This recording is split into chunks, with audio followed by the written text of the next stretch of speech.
ಸ್ನೇಹಿತರೆ, ನಮ್ಮ ಅಶ್ವಿನಿ ಯೂಟ್ಯೂಬ್ ಚಾನಲ್ಗೆ ನಿಮ್ಮೆಲ್ಲರಿಗೂ ಹೃತ್ಪೂರ್ವಕ ಸ್ವಾಗತ. ಪ್ರೇಮಯಾನ ಕಥೆಯ 44ನೇ ಅಧ್ಯಾಯ ನಿಮ್ಮೆಲ್ಲರಿಗೂ ಇಷ್ಟವಾಗಿದೆ ಅಂತ ಭಾವಿಸ್ತೇನೆ. ಹಾಗಿದ್ರೆ ಬನ್ನಿ ಸ್ನೇಹಿತರೆ, ಅಧ್ಯಾಯ 45 ಶುರು ಮಾಡೋಣ. ಆ ಹೆಣ್ಣು ಆತ್ಮ ತಾನು ಕೈಗೊಂಡಿದ್ದ 48 ದಿನಗಳ ಕಠಿಣ ವ್ರತಾಚರಣೆಯನ್ನು ಸಂಪೂರ್ಣ ಮಾಡಿದ್ದಳು. ಅವಳಲ್ಲಿ ಏನೋ ಹೊಸ ಚೈತನ್ಯ ತುಂಬಿದಂಥ ಭಾವ. ಕಪಾಲಿ ನನ್ನ ಮೈಯಲ್ಲೆಲ್ಲ ಏನೋ ಒಂಥರ ಶಕ್ತಿ ಆವರಿಸಿದ ಹಾಗಾಗ್ತದೆ ಎಂದಳು ಖುಷಿಯಿಂದ. ಹೌದು, ನೀನು ಸಂಪೂರ್ಣವಾಗಿ ವ್ರತವನ್ನು ಆಚರಿಸಿದ ಪರಿಣಾಮ ನಿನ್ನಲ್ಲಿ ಆ ಶಕ್ತಿಗಳು ಜಾಗೃತವಾಗಿವೆ. ಇನ್ನು ನಿನ್ನ ಹಿಡಿಯೋರು ಯಾರೂ ಇಲ್ಲ ಎನ್ನಲು, ಹಾಗಿದ್ರೆ ನನ್ನನ್ನು ಬಿಡುಗಡೆ ಮಾಡ್ತೀಯಾ ಎಂದು ಆಸೆ ಕಂಗಳಿಂದ ಕೇಳಿದಳು. ಮಾಡ್ತೀನಿ, ಆದರೆ ನೀನು ಮಾತು ಕೊಟ್ಟಂತೆ ನಿನ್ನ ಕೆಲಸ ಆಗ್ತಿದ್ದ ಹಾಗೆ ವಾಪಸ್ ಇಲ್ಲಿಗೆ ಬರಬೇಕು ಎಂದಾಗ ಖಂಡಿತ ಬರ್ತೀನಿ ಕಪಾಲಿ ಎಂದಳು. ಇನ್ನು ನೀನು ಯಾವುದೇ ಕೆಲಸದಲ್ಲೂ ನಾನು ನಿನಗೆ ಸಹಾಯ ಮಾಡೋದಿಲ್ಲ. ಹಾಗೆ ಇನ್ನೊಂದು ಮುಖ್ಯವಾದ ವಿಷಯ, ಈಗ ನೀನು ಪಡ್ಕೊಂಡಿರೋ ಶಕ್ತಿಗಳನ್ನು 3 ಬಾರಿ ಮಾತ್ರ ಉಪಯೋಗಿಸೋದಕ್ಕೆ ಸಾಧ್ಯ. ಆ ಶಕ್ತಿಗಳನ್ನು ಬಳಸೋದಕ್ಕೂ ಮುಂಚೆ 100 ಸಾರಿ ಯೋಚಿಸಿ ಬಳಸ್ಕೊ ಎಂದು ಎಚ್ಚರಿಕೆ ನೀಡಿತು. ಆಯಿತು ಕಪಾಲಿ, ಈಗ ನನಗೆ ಅವರು ಎಲ್ಲಿ ಸಿಗ್ತಾರೆ ಎಂದು ಕೇಳಲು, ಕಪಾಲಿ ಮಣಮಣ ಎಂದು ಮಂತ್ರಪಠಣ ಮಾಡಿ ತನ್ನ ಮುಂದೆ ಇದ್ದ ಅಗ್ನಿಕುಂಡಕ್ಕೆ ಭಸ್ಮ ತೈಲ ಹಾಕುತ್ತಿದ್ದಂತೆ ಆ ಹೆಣ್ಣು ಆತ್ಮ ವ್ರತಾಚರಣೆ ಮಾಡಲು ಕುಳಿತ ದಿನದಿಂದ ಇಲ್ಲಿಯವರೆಗೂ ಏನೇನಾಯಿತು ಎಂದು ಎಲ್ಲವನ್ನು ಒಂದೊಂದೇ ಚಿತ್ರಗಳನ್ನು ಆ ಆತ್ಮಕ್ಕೆ ತೋರಿಸಿದ. ಆ ಆತ್ಮಕ್ಕೆ ಆಘಾತವಾಗಿತ್ತು. ಇದೇನಿದು ಕಪಾಲಿ, ಅವರಿಬ್ಬರು ಒಬ್ಬರನ್ನೊಬ್ಬರು ದ್ವೇಷ ಮಾಡ್ತಿದ್ದಾರೆ ಎಂದೇ, ಆದರೆ ಇವರಿಬ್ಬರು ಮದುವೆ ಆಗೋಗಿದೆ, ಈಗ ಇಬ್ಬರು ಒಂದೇ ಮನೆಯಲ್ಲಿ ವಾಸ ಮಾಡ್ತಿದ್ದಾರೆ ಎಂದು ಆತಂಕದಿಂದ ಕೇಳಲು, ಹೌದು, ಆದರೆ ವಿಧಿಲಿಖಿತ ಏನಿದೆಯೋ ಅದನ್ನು ತಪ್ಪಿಸಲು ನಿನ್ನಿಂದಲ್ಲ ನನ್ನಿಂದ ಕೂಡ ಸಾಧ್ಯ ಇಲ್ಲ. ಅವರಿಬ್ಬರಿಗೂ ಆ ಪರಶಿವನ ಆಶೀರ್ವಾದ ಶ್ರೀರಕ್ಷೆ ಇದೆ ಎಂದಾಗ ಅದೇನೇ ಆದರೂ ನಾನು ಮಾತ್ರ ಈ ಜನ್ಮದಲ್ಲಿ ಒಂದಾಗೋದಕ್ಕೆ ಬಿಡೋದಿಲ್ಲ. ಅವಳನ್ನು ಬಲಿ ತಗೊಳ್ತೀನಿ, ನನ್ನ ಹುಡುಗನ ಸೇರ್ತೀನಿ ಎಂದಿತು ಹಲ್ಲು ಕಡಿಯುತ್ತಾ. ಹೋಗಿ ಬಾ, ಯಶಸ್ವಿ ಭವ ಎಂದು ಆಶೀರ್ವಾದ ಮಾಡಿದ ಕಪಾಲಿಗೆ, ಧನ್ಯವಾದಗಳು ಕಪಾಲಿ ಎಂದು ಗಹಗಹಿಸಿ ನಗುತ್ತಾ ಆಕಾಶದಲ್ಲಿ ಅದೃಶ್ಯವಾಯಿತು ಆ ಹೆಣ್ಣು ಆತ್ಮ. ಆಶ್ರಮದಲ್ಲಿ ಶಿಷ್ಯಂದಿರು ತೋಟದಲ್ಲಿ ಕೆಲಸ ಮಾಡುತ್ತಿದ್ದರು. ಇದ್ದಕ್ಕಿದ್ದಂತೆ ಆಕಾಶದಲ್ಲಿ ಪ್ರಕಾಶಿಸುತ್ತಿದ್ದ ಸೂರ್ಯ ಕಡುಕಪ್ಪು ಮೋಡಗಳ ಮರೆಯಲ್ಲಿ ಕಣ್ಮರೆಯಾದ. ಇದ್ದಕ್ಕಿದ್ದಂತೆ ಎಲ್ಲಿಂದಲೋ ಬಿರುಗಾಳಿ ಎದ್ದಿತು. ಹಕ್ಕಿ ಪಕ್ಷಿಗಳ ಕೂಗುವಿಕೆ ಶುರುವಾಯಿತು. ಪ್ರಾಣಿಗಳು ಕಿರುಚಾಟ ಕೇಳಿಸತೊಡಗಿತು. ಭಯಂಕರ ಕತ್ತಲ ಆವರಿಸಿತು. ಈ ರೀತಿಯ ವಾತಾವರಣದಲ್ಲಿನ ಬದಲಾವಣೆ ಕಂಡು ಗಾಬರಿಯಾದ ಶಿಷ್ಯಂದಿರು ಗುರುಗಳಿಗೆ ವಿಷಯ ತಿಳಿಸಲು ಹೋದರು. ಗುರುಗಳು ಧ್ಯಾನದಲ್ಲಿ ಕುಳಿತಿದ್ದವರು ಪಕ್ಕನೆ ಕಣ್ಣು ತೆರೆದು ನೋಡಿದರು. ಅವರಿಗೆ ಏಕಾಗ್ರತೆಯಿಂದ ಧ್ಯಾನ ಮಾಡಲು ಆಗುತ್ತಿಲ್ಲ. ವಾತಾವರಣದಲ್ಲಿನ ಬದಲಾವಣೆ ಅವರ ಅರಿವಿಗೂ ಬಂತು. ಪರಶಿವನ ಕಡೆಗೊಮ್ಮೆ ನೋಡಿದರು. ಎಡಗೈಯಿಂದ ಹೂವು ಬಿತ್ತು. ತಕ್ಷಣ ದೀಪಗಳೆಲ್ಲವೂ ಆರಿದವು. ಪರಮಾತ್ಮ, ಏನಿದು, ಮುಂದೆ ಏನು ಅನಾಹುತ ಕಾದಿದೆಯೋ ಎಂದು ಆತಂಕಗೊಂಡರು. ಗುರುಗಳೇ ಗುರುಗಳೇ ಎಂದು ಅವರ ಶಿಷ್ಯವೃಂದ ಕೂಗುತ್ತಾ ಬರುವ ಧ್ವನಿ ಕೇಳಿ ತಮ್ಮ ಧ್ಯಾನ ಮಾಡುವ ಕೊಠಡಿಯಿಂದ ಆಚೆ ಬಂದರು. ಗುರುಗಳನ್ನು ನೋಡಿದ್ದೆ ಗುರುಗಳೇ, ಅದು ಹೊರಗಡೆ ಎಂದು ಮುಂದೆ ಹೇಳುವವನ ತಡೆದು, ನನಗೆಲ್ಲ ಗೊತ್ತು ಎಂದು ಆಚೆ ಬಂದು ವಾತಾವರಣದಲ್ಲಿನ ಬದಲಾವಣೆ ನೋಡಲು ಕಪ್ಪಾಗಸದಲ್ಲಿ ಹೆಣ್ಣಿನ ಆತ್ಮ ಗಹಗಹಿಸಿ ನಕ್ಕು ಮರೆಯಾಯಿತು. ಅದು ಕೇವಲ ಗುರುಗಳ ದಿವ್ಯ ದೃಷ್ಟಿಗೆ ಮಾತ್ರ ಕಾಣಿಸಿತು. ಅವಳು ಬಂದ್ಬಿಟ್ಲು, ತನ್ನ ಸೇಡು ತೀರಿಸಿಕೊಳ್ಳಲು, 100 ವರ್ಷಗಳ ಅವಳ ಸೇಡು ತೀರಿಸಿಕೊಳ್ಳಲು ಎಂದರು. ಶಿಷ್ಯರಿಗೆ ಗುರುಗಳ ಮಾತು ಅರ್ಥವಾಗಲಿಲ್ಲ. ಗುರುಗಳೇ, ಏನು ಹೇಳ್ತಿದ್ದೀರಾ, ಯಾವ ವಿಷಯದ ಬಗ್ಗೆ ಎಂದು ಕೇಳಲು, ಸಮಯ ಬಂದಾಗ ಗೊತ್ತಾಗತ್ತೆ ಎಂದು ಹೇಳಿ ಮತ್ತೆ ಧ್ಯಾನಸ್ಥರಾಗಲು ಹೋದರು. ಶಿಷ್ಯರು ತಮ್ಮ ತಮ್ಮಲ್ಲೇ ಮಾತನಾಡಿಕೊಳ್ಳುತ್ತಾ ಮರಳಿ ತಮ್ಮ ಕೆಲಸದ ಕಡೆ ಗಮನ ಹರಿಸಿದರು. ಇನ್ನೂ ಆಫೀಸ್ ತಲುಪಿರಲಿಲ್ಲ. ವಾತಾವರಣದಲ್ಲಿನ ಬದಲಾವಣೆ ಕಂಡು ಇಬ್ಬರೂ ಗಾಬರಿಯಾದರು. ಇಬ್ಬರಿಗೂ ವಿಚಿತ್ರ ಅನ್ನಿಸ್ತು. ಗಾಢ ಕತ್ತಲ ಆವರಿಸಿದ್ದರಿಂದ ಮುಂದೆ ಬರುವ ಗಾಡಿಗಳಾವೂ ಕಾಣಿಸುತ್ತಿರಲಿಲ್ಲ. ಕ್ಷಣದಲ್ಲೇ ಅನಾಹುತವಾಗುವ ವೇಳೆಗೆ ವಿಚಿತ್ರ ಅನ್ನೋ ಹಾಗೆ ಸಮಯ ನಿಂತಂತೆ ಭಾಸವಾಗುತ್ತಿತ್ತು. ಆಫೀಸ್ ತಲುಪುವಷ್ಟರಲ್ಲಿ ವಾತಾವರಣ ಮೊದಲಿನಂತಾಯಿತು. ಭರಣಿಗೆ ಏನೋ ಒಂದು ತರಹದ ಭಯ. ಅದನ್ನು ಹೇಗೆ ಹೇಳಬೇಕು, ಹೇಗೆ ಎಕ್ಸ್ಪ್ಲೇನ್ ಮಾಡಬೇಕು ಎಂದು ಗೊತ್ತಾಗಲಿಲ್ಲ ಅವಳಿಗೆ. ವಾತಾವರಣ ಮೊದಲಿನಂತಾಗಿದ್ದು ಮನಸ್ಸಿಗೆ ತುಸು ಸಮಾಧಾನವಾಯಿತು. ನೀನೊಳಗೆ ಹೋಗಿರು, ನಾನು ಬೈಕ್ ಪಾರ್ಕ್ ಮಾಡಿ ಬರ್ತೀನಿ ಎಂದಾಗ ಭರಣಿ ಒಳಗಡೆ ಹೋಗುತ್ತಿದ್ದ ಹಾಗೆ ಪ್ರಶಾಂತ್ ಮತ್ತು ಚರಣ್ಗೆ ಆಶ್ಚರ್ಯವಾಗಿತ್ತು. ಲೇ ಪ್ರಶಾಂತ್, ಇವಳೇನೋ ಮಾಡ್ತಿದ್ದಾಳಿಲ್ಲಿ ಎಂದು ಕೇಳಿದ ಚರಣ್ಗೆ, ನನಗೇನೋ ಗೊತ್ತೋ, ಇರು ಕೇಳ್ಕೊಂಡು ಬರ್ತೀನಿ ಎಂದು ಹೊರಟವನ ತಡೆದು, ಅಯ್ಯೋ ನಿನ್ನ, ಅವಳನ್ನೇನು ಕೇಳೋದು, ಭರತ್ ಬರಲಿ, ಅವನೇ ಹೇಳ್ತಾನೆ ಎನ್ನುತ್ತಿದ್ದ ಹಾಗೆ ಭರತ್ ಬಂದಿದ್ದ. ಗುಡ್ ಮಾರ್ನಿಂಗ್ ಭರತ್ ಎಂದಾಗ, ಗುಡ್ ಮಾರ್ನಿಂಗ್ ಕಣ್ರೋ ಎಂದ ನಗುತ್ತ. ಭರಣಿ ಆಫೀಸಿನೊಮ್ಮೆ ಸುತ್ತೆಲ್ಲ ನೋಡುತ್ತಿದ್ದಳು. ಲೇ ಮಗ, ಈ ಭರಣಿ ಇಲ್ಲೇನು ಮಾಡ್ತಿದ್ದಾಳೆ ಎಂದು ಪಿಸುಗುಟ್ಟಿದ ಚರಣ್ ಭರತ್ ಕಿವಿಯಲ್ಲಿ. ಇಲ್ಲಿ ಕೆಲಸ ಮಾಡೋದಕ್ಕೆ ಬಂದಿದ್ದಾಳೆ ಎಂದಾಗ, ವಾಟ್, ಏನು ಹೇಳ್ತಿದ್ಯಾ ನೀನು? ಇವಳು ಇಲ್ಲಿ ಕೆಲಸ ಮಾಡ್ತಾಳಾ ಎಂದು ಶಾಕ್ ಆಗಿ ಕೇಳಿದಾಗ, ಹ್ಞೂ, ಮನೇಲಿ ಒಬ್ಳಿಗೆ ಬೋರ್ ಅಂತೆ, ಜೊತೆಗೆ ಅವಳು ತನ್ನ ಡ್ಯಾಡಿನ ತುಂಬ ಮಿಸ್ ಮಾಡ್ಕೊಳ್ತಿದ್ದಾಳೆ. ಅದಕ್ಕೆ ಕೆಲಸದಲ್ಲಿದ್ದರೆ ಅವಳಿಗೆ ಅವ್ರ ನೆನಪು ಅಷ್ಟಾಗಿ ಬಾಧಿಸೋದಿಲ್ಲ ಅಂತ ಸರಿ ಬಾ ಅಂತ ಕರ್ಕೊಂಡು ಬಂದೆ ಎಂದಾಗ, ಒಳ್ಳೆ ಕೆಲಸ ಮಾಡಿದೆ ಮಗ. ಮನೇಲಿ ಒಬ್ಬಳೇ ಇದ್ದು ಒಂಟಿತನ ಕಾಡೋದಕ್ಕೆ ಶುರುವಾಗತ್ತೆ. ಇಲ್ಲಿ ಕೆಲಸದಲ್ಲಿದ್ದರೆ ಅವಳು ಕೆಲಸ ಕಲ್ತಾಗೂ ಆಗತ್ತೆ, ಒಂಟಿತನನೂ ಕಾಡಲ್ಲ ಎಂದ ಪ್ರಶಾಂತ್. ಇವಳು ಕೆಲಸ ಕಲ್ತ ಹಾಗೆ ಎಂದು ಗೊಣಗಿದ ಚರಣ್. ಓ ಹಲೋ, ಏನು ನೋಡ್ತಾ ನಿಂತ್ಬಿಟ್ಟೆ, ಬಾ ಎಂದ ಭರತ್ ತನ್ನ ಕ್ಯಾಬಿನ್ಗೆ ಹೋಗಲು ಸುಮ್ಮನೆ ಅವನ ಹಿಂಬಾಲಿಸಿದಳು ಭರಣಿ.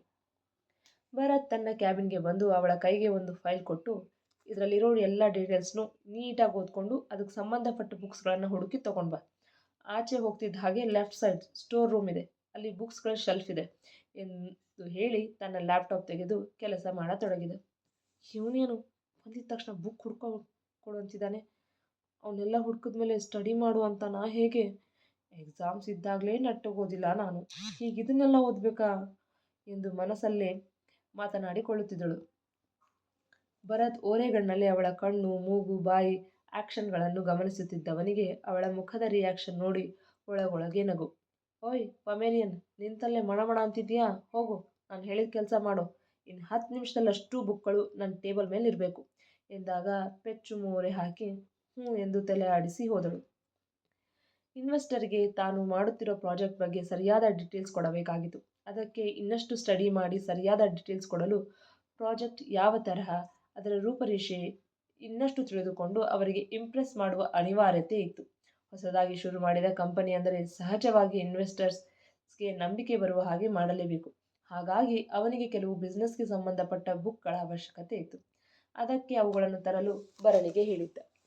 ಭರಣಿ ಫೈಲ್ನ ಒಂದು ಸಾರಿ ನೀಟಾಗಿ ಓದಿ ಅದರಲ್ಲಿ ಯಾವ ಯಾವ ಬುಕ್ಗಳು ಎಂಬ ಹೆಸರನ್ನು ಟಿಕ್ ಮಾಡಿ ಆ ಬುಕ್ಗಳನ್ನು ಹುಡುಕಲು ಸ್ಟೋರ್ ರೂಮ್ಗೆ ಹೋದಳು. ಬೆಳಗ್ಗೆ ತಿಂಡಿ ತರಲು ಆಚೆ ಹೋಗಿದ್ದಾಗ ಭರತ್ ರುಕ್ಮಿಣಿಗೆ ಕರೆ ಮಾಡಿದ್ದ. ಅವಳು ಜಾಬ್ ಹುಡುಕುತ್ತಿರುವ ವಿಷಯ ಗೊತ್ತಿದ್ದರಿಂದ ತನ್ನ ಸ್ಟಾರ್ಟಪ್ನಲ್ಲೇ ಕೆಲಸ ಮಾಡಲಿ, ಇದರಿಂದ ತನಗೂ ಸಹಾಯ ಆಗುವುದರ ಜೊತೆಗೆ ಫ್ರೆಷರ್ಸ್ಗೆ ಜಾಬ್ ಅಷ್ಟು ಸುಲಭವಾಗಿ ಸಿಗುವುದಿಲ್ಲ ಎಂದು ತಿಳಿದಿತ್ತು. ಹಾಗಾಗಿ ಅವಳಿಗೆ ತನ್ನ ಹೊಸ ಕಂಪನಿಯಲ್ಲಿ ಬಂದು ಜಾಯಿನ್ ಆಗಲು ಹೇಳಿದ್ದ. ಅದಕ್ಕೆ ರುಕ್ಮಿಣಿ ಕೂಡ ಖುಷಿಯಿಂದಲೇ ಒಪ್ಪಿಕೊಂಡಿದ್ದಳು. ಹಾಗೆ ತನ್ನೆಲ್ಲ ಡಾಕ್ಯುಮೆಂಟ್ಸ್ಗಳನ್ನು ಜೊತೆಗೆ ತೆಗೆದುಕೊಂಡು ಬರುವೆನೆಂದು ಹೇಳಿದ್ದಳು. ಭರತ್ ಮತ್ತು ಭರಣಿ ಬಂದ ಅರ್ಧ ಗಂಟೆಯ ಬಳಿಕ ರುಕ್ಮಿಣಿ ಬಂದಿದ್ದಳು. ಅಲ್ಲಿ ರುಕ್ಮಿಣಿಯನ್ನು ನೋಡಿ ಚರಣ್ಗೆ ಫುಲ್ ಖುಷಿ, ಜೊತೆಗೆ ಆಶ್ಚರ್ಯ. ಪ್ರಶಾಂತ್ಗೂ ಖುಷಿಯಾಗಿತ್ತು. ಹಾಯ್ ರುಕು ಎಂದ ಪ್ರಶಾಂತ್ಗೆ. ಹಲೋ ಪ್ರಶಾಂತ್ ಎಂದಳು ಮುಗುಳ್ನಗುತ್ತಾ. ನೀನೇನಿಲ್ಲಿ ಎಂದು ಆಶ್ಚರ್ಯದಿಂದ ಕೇಳಲು, ನಾನು ಕೂಡ ಇಲ್ಲೇ ವರ್ಕ್ ಮಾಡೋದಕ್ಕೆ ಬಂದಿದ್ದೀನಿ ಎಂದಾಗ, ಓ ದಟ್ಸ್ ನೈಸ್ ಎಂದಿದ್ದ ಖುಷಿಯಿಂದ. ಹೌದು, ಭರತ್ ಎಲ್ಲಿ ಎಂದು ಕೇಳಿದಾಗ, ಅವನ ಕ್ಯಾಬಿನ್ನಲ್ಲಿದ್ದಾನೆ ಎನ್ನಲು, ಓಕೆ ಈಗ ಬರ್ತೀನಿ ಎಂದು ಭರತ್ನ ಭೇಟಿಯಾಗಲು ಹೋದಳು. ಹಲೋ ಭರತ್ ಎನ್ನುತ್ತಾ ಡೋರ್ ನಾಕ್ ಮಾಡಲು, ಹಲೋ ರುಕು ಕಮ್ ಎಂದು ಒಳ ಕರೆದಿದ್ದ. ಥ್ಯಾಂಕ್ ಯು ಭರತ್, ನಂಗೆ ಜಾಬ್ ಆಫರ್ ಮಾಡಿದ್ದಕ್ಕೆ. ಇಲ್ಲಾಂದಿದ್ರೆ ನಾನು ಜಾಬ್ಗಾಗಿ ಬೀದಿ ಬೀದಿ ಸುತ್ತಬೇಕಿತ್ತು ಎನ್ನಲು, ಕಮ್ ಆನ್ ರುಕು, ಎಕ್ಸ್ಪೀರಿಯನ್ಸ್ ಇರೋರಿಗೆ ಜಾಬ್ ಸಿಗೋದೇ ಇರೋ ಈ ಕಾಲದಲ್ಲಿ ನಮ್ಮಂಥ ಫ್ರೆಷರ್ಸ್ಗೆ ಜಾಬ್ ಸಿಗೋದು ಅಷ್ಟು ಸುಲಭ ಅಲ್ಲ ಅಂತ ಗೊತ್ತಿದ್ರಿಂದ ನಿನಗೆ ಜಾಬ್ ಆಫರ್ ಮಾಡಿದ್ದು. ರುಕು, ನಿನ್ನ ಫ್ರೆಂಡ್ ಭರಣಿ ಕೂಡ ಬಂದಿದ್ದಾಳೆ ಎಂದಾಗ, ವಾಟ್, ಭರಣಿ ಬಂದಿದ್ದಾಳಾ ಎಂದು ಖುಷಿ ಮತ್ತು ಆಶ್ಚರ್ಯದಿಂದ ಕೇಳಿದಾಗ, ಒಬ್ಳಿಗೆ ಮನೇಲಿ ಬೋರ್ ಅಂದ್ಲು. ಯಾಕೋ ಅವಳಿಗೆ ಇತ್ತೀಚೆಗೆ ಅವಳ ಡ್ಯಾಡಿ ತುಂಬ ನೆನಪಾಗ್ತಿದ್ರು ಅನ್ಸುತ್ತೆ. ಅದಕ್ಕೆ ಆಫೀಸಿಗೆ ಬಾ, ಕೆಲಸ ಕಲಿ ಎಂದೆ. ಆಶ್ಚರ್ಯ ಅಂದರೆ ಯಾವ ತಕರಾರು ಮಾಡದೆ ಬರ್ತೀನಿ, ಕೆಲಸ ಕಲಿತೀನಿ ಎಂದಳು. ಎಂದಾಗ, ಒಳ್ಳೆ ಕೆಲಸ ಮಾಡಿದೆ ಭರತ್. ಈಗಳ ಮನಸ್ಸಲ್ಲಿರೋದು ಒಂದೇ, ಆ ಗಿರೀಶ್ ಮೇಲೆ ಸೇಡ್ ತೀರಿಸ್ಕೊಳ್ಬೇಕು ಅನ್ನೋದು. ಅದಕ್ಕೆ ಅವಳು ಕೆಲಸ ಕಲೀಲೇಬೇಕು, ಅದು ಅನಿವಾರ್ಯ ಕೂಡ. ಏನಬ್ದಲ್ಲಾದರೂ ಬಿಸ್ನೆಸ್ ಕಡೆ ತಲೆ ಹಾಕಿದ್ರಲ್ಲ, ಒಳ್ಳೆಯದೇ ಎಂದಾಗ, ಮಾವನಿಗೆ ಮಾಡಿದ ಮೋಸಕ್ಕೆ ಆ ಗಿರೀಶ್ಗೆ ಭರಣಿ ಕೈಯಿಂದ ಸರಿಯಾಗಿ ಶಾಸ್ತಿ ಮಾಡಿಸ್ತೀನಿ ಎಂದ ಕೋಪದಿಂದ. ಅಷ್ಟಾದರೆ ಸಾಕು ಭರತ್. ಹೌದು, ಭರಣಿಯಲ್ಲಿ ಕಾಣ್ತಿಲ್ಲ ಎಂದು ಕೇಳಲು, ಅವಳು ಸ್ಟೋರ್ ರೂಮಲ್ಲಿದ್ದಾಳೆ, ಬಾ ಎಂದು ರುಕ್ಮಿಣಿಯನ್ನು ಕರೆದುಕೊಂಡು ಸ್ಟೋರ್ ರೂಮ್ ಕಡೆ ನಡೆದ. ಭರಣಿ ಸ್ಟೋರ್ ರೂಮ್ಗೆ ಬಂದು ಒಂದೊಂದೇ ಬುಕ್ ಹುಡುಕಲು ಶುರು ಮಾಡಿದಳು. ಕೆಳಗಡೆ ಇದ್ದ ಸಾಲಿನಲ್ಲಿ ತನಗೆ ಬೇಕಾದ ಒಂದೆರಡು ಬುಕ್ಗಳು ಸಿಕ್ಕವು. ಆದರೆ ಅವಳಿಗೆ ಬೇಕಾದ ಒಂದು ಬುಕ್ ಮಾತ್ರ ಮೇಲಿನ ಸಾಲಿನಲ್ಲಿತ್ತು. ಅದು ಅವಳ ಕೈಗೆ ಎಟುಕಲಿಲ್ಲ. ಕಾಲು ಎತ್ತರಿಸಿ ತೆಗೆದುಕೊಳ್ಳಲು ನೋಡಿದಳು, ಆದರೂ ಕೈಗೆ ಸಿಗಲಿಲ್ಲ. ಅಲ್ಲೇ ಇದ್ದ ಸ್ಟಡಿ ಟೇಬಲ್ ಹತ್ತಿರವಿದ್ದ ಸ್ಟೂಲ್ ಎಳೆದುಕೊಂಡು ಅದರ ಮೇಲೆ ಹತ್ತಿ ತನಗೆ ಬೇಕಾದ ಬುಕ್ ತೆಗೆದುಕೊಂಡು ಕೆಳಗೆ ಇಳಿದು ಬುಕ್ ನೋಡತೊಡಗಿದಳು. ಇದ್ದಕ್ಕಿದ್ದಂತೆ ಆ ಸೆಲ್ಫ್ ಅಚಾನಕ್ಕಾಗಿ ಭರಣಿ ಮೇಲೆ ಬಿದ್ದೇ ಬಿಟ್ಟಿತು. ಕ್ಷಣಾರ್ಧದಲ್ಲೇ ಅನಾಹುತ ಘಟಿಸಿ ಹೋಯಿತು ಅನ್ನುವಷ್ಟರಲ್ಲಿ ಭರತ್ ತಕ್ಷಣ ಓಡಿ ಬಂದು ಅವಳನ್ನು ತನ್ನ ಕಡೆ ಎಳೆದುಕೊಂಡ ರಭಸಕ್ಕೆ ಇಬ್ಬರು ಕೆಳಗಡೆ ಬಿದ್ದರು. ರ್ಯಾಕ್ ದೊಪ್ಪನೆ ನೆಲಕ್ಕುರುಳಿತ್ತು. ಏ ಇಡಿಯಟ್, ನಿನ್ನ ಗಮನ ಎಲ್ಲಿದೆ? ಮೈಮೇಲೆ ಪ್ರಜ್ಞೆ ಇಟ್ಕೊಂಡು ಕೆಲಸ ಮಾಡೋದಕ್ಕಾಗಲ್ವಾ? ಜೀವ ಬಾಯಿಗೆ ಬಂದಿತ್ತು. ನಾನು ಬರೋ ಸ್ವಲ್ಪ ತಡವಾಗಿದ್ದು ನೀನು ಶಿವನ್ ಪಾದ ಸೇರ್ತಿದ್ದೆ ಎಂದ ತುಸು ಒರಟಾಗಿ. ಭರಣಿಗೆ ವಿಚಿತ್ರ ಅನ್ನಿಸ್ತು. ನಾನು ಬುಕ್ ತೊಗೊಂಡು ಕೇಳಿದಾಗ ಸರಿಯಾಗೇ ಇತ್ತಲ್ವಾ, ಮತ್ತು ಹೇಗೆ ಸಡನ್ನಾಗಿ ಬಿತ್ತು?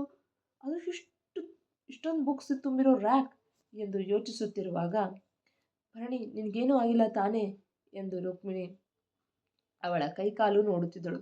ಆದರೆ ಭರಣಿಗೆ ರುಕ್ಮಿಣಿ ಮಾತಿನ ಕಡೆ ಗಮನವೇ ಇಲ್ಲ. ಓ ಹೆಲೋ, ಹಗಲೊತ್ತಲ್ಲಿ ನೀನು ಕನಸು ಕಾಣ್ತಿದ್ಯಾ? ಹೇಗೆ? ನಾನು ಹೇಳಿದ ಕೆಲಸ ಮಾಡಿದ್ಯಾ ಎಂದಾಗಲೇ ತನ್ನ ಯೋಚನಾ ಲಹರಿಯಿಂದ ಆಚೆ ಬಂದಿದ್ದು. ರುಕ್ಕು, ನೀನು ಯಾವಾಗ ಬಂದೆ ಎಂದವಳಿಗೆ ಅಲ್ಲಿ ರುಕ್ಮಿಣಿಯನ್ನು ನೋಡಿ ಆಶ್ಚರ್ಯ ಆಗಿತು. ಅವಳು ನಿನಗೆ ಕಂಪ್ನಿ ಕೊಡೋದಕ್ಕೆ ಬಂದಿದ್ದಾಳೆ ಎಂದವನ ಮಾತಿಗೆ ವಾಟ್ ಅರ್ಥವಾಗದೆ ಕೇಳಿದಳು. ನಾನು ಇವತ್ತಿನಿಂದ ಕೆಲಸಕ್ಕೆ ಜಾಯ್ನ್ ಆಗಿದ್ದೀನಿ ಎನ್ನಲು, ಓ ರಿಯಲಿ, ದಟ್ಸ್ ನೈಸ್ ಎಂದು ಖುಷಿಯಿಂದ ಗೆಳತಿಯ ತಬ್ಬಿದಳು. ನೀವಿಬ್ಬರು ಮಾತುಕತೆ ಮುಗಿದಿದ್ರೆ ಮುಂದಿನ ಕೆಲಸ ನೋಡೋಣವಾ ಎಂದು ಕೇಳಲು, ನೀನು ಹೇಳಿದ ಬುಕ್ಸ್ ಎಂದು ಭರತ್ ಮುಂದೆ ಕೆಲವೊಂದಿಷ್ಟು ಬುಕ್ಗಳನ್ನು ಚಾಚಿದಳು. ಅವುಗಳನ್ನು ತೆಗೆದುಕೊಂಡು ರ್ಯಾಕ್ ಎತ್ತಿ ನಿಲ್ಲಿಸಿ, ಈ ಬುಕ್ಗಳನ್ನು ನೀಟಾಗಿ ಎತ್ತಿ ಅದರ ಜಾಗದಲ್ಲಿ ಹೊಂದಿಸಿಟ್ಟು ಬಾ ಎಂದು ಹೋದ. ಏನು, ನಾನೊಬ್ಳೇನಾ ಎಂದು ಕಣ್ಣು ಬಾಯಿ ಅಗಲಿಸಿ ಕೇಳಿದಾಗ, ಇಲ್ಲ, ಪಕ್ಕದಲ್ಲಿರೋ ಕಂಪ್ನಿಯಲ್ಲಿನ ಜನನೆಲ್ಲ ಕರೆಸ್ಲಾ, ಮುಚ್ಕೊಂಡು ಎತ್ತಿಟ್ಟು ಬಾ ಎಂದು ಹೋಗುವವನು ಹಿಂದೆ ತಿರುಗಿ, ಇನ್ನು 10 ನಿಮಿಷದಲ್ಲಿ ನನ್ನ ಕ್ಯಾಬಿನ್ನಲ್ಲಿರಬೇಕು ಎಂದು ಹೋದ. ರುಕ್ಮಿಣಿಗೆ ಆಶ್ಚರ್ಯವಾಗಿತ್ತು. ಭರತ್ ಇಷ್ಟು ಮಾತನಾಡಿದರೂ ಭರಣಿ ಬಾಯಿಂದ ಒಂದು ಮಾತು ಆಚೆ ಬರ್ತಿಲ್ಲ ಎಂದು. ಭರಣಿ ಕೋಪದಿಂದ ಕಾಲು ಅಪ್ಪಳಿಸಿ, ಎಲ್ಲ ನನ್ನ ಕರ್ಮ ಎಂದು ಬುಕ್ಸ್ ಎತ್ತಿಡಲು ಶುರು ಮಾಡಿದಳು. ಭರಣಿ, ಇರು, ನಾನು ಹೆಲ್ಪ್ ಮಾಡ್ತೀನಿ ಎಂದು ಬುಕ್ಸ್ ಎತ್ತಿಡಲು ಶುರು ಮಾಡಿದಳು ರುಕ್ಮಿಣಿ. ನೋಡಿದ್ಯಾ ರುಕ್ಕು, ಹೇಗೆ ಆರ್ಡರ್ ಮಾಡ್ತಾನೆ ಅಂತ? ಒಳ್ಳೆ ಕೆಲಸದವಳು ಹಾಗೆ ಟ್ರೀಟ್ ಮಾಡ್ತಾನೆ ಎಂದಳು ಕೋಪದಿಂದ.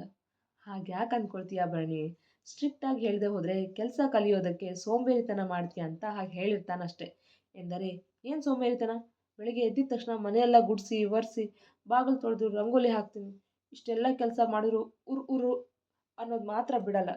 ಇವನಿಗೆ ಇವನ ಅಪ್ಪ ಅಮ್ಮ ಭರತ್ ಅಂತ ಹೆಸರಿಡೋ ಬದಲು ಉರ್ಸಿಂಗ ಅಂತ ಇಡಬೇಕಾಗಿತ್ತು ಎಂದ ರುಕ್ಮಿಣಿಗೆ ಭರಣಿಯ ಮಾತು ಕೇಳಿ ಜೋರು ನಗು. ಆಚೆ ನಿಂತು ಇವರ ಮಾತುಗಳನ್ನು ಕೇಳಿಸಿಕೊಳ್ಳುತ್ತಿದ್ದ ಭರತ್ಗೂ ನಗು. ಪಾಪ, ಹೋಗಲಿ ಬಿಡೆ ಎಂದಳು ರುಕ್ಮಿಣಿ ನಗು ತಡೆದುಕೊಂಡು. ಪಾಪ ಅವನ? ಪಾಪ ನಾನು ಮಾತಾಡ್ತಿದ್ರೆ ಕೈ ಮುಂದೆ. ನೆನ್ನೆ ಏನಾಯ್ತು ಗೊತ್ತಾ? ಯಾಕೋ ಡ್ಯಾಡಿ ತುಂಬ ನೆನಪಾಗ್ತಾಯಿದ್ರು. ಅವ್ರು ನೆನ್ಪು ಮಾಡಿಕೊಂಡು ಎಷ್ಟು ಕಣ್ಣೀರು ಹಾಕಿದೆ.